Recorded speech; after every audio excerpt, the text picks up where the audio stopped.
nhập lốc ngăn kẻ thuộc khana sa phăng ca chúc vong ca ba mình ta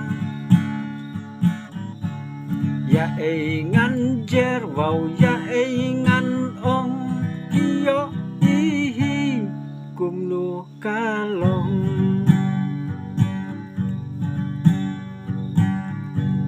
kajuk ayu ken kanesha daki rong phongคือเป็นถาบาบันเป็ดอีไว้วาวละอีชูเตียละอีทิกกุมกิกูลายอาราเบีย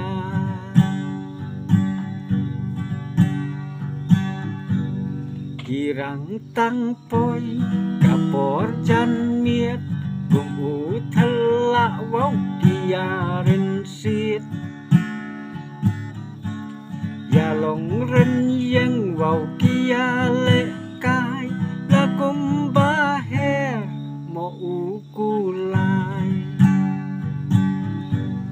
ca chúc ayu ken kanesha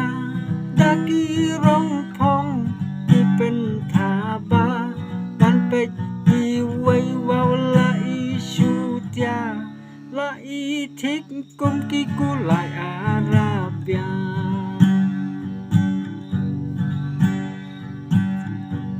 kinh thấy ban cúc tóc một kim chua shu kỳ ya lâm bút la kum u ya rin ku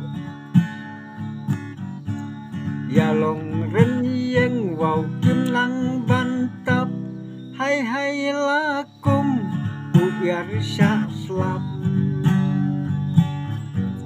ca chúc ayu ken kanesha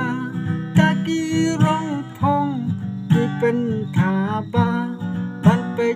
i wei wao la i shu tia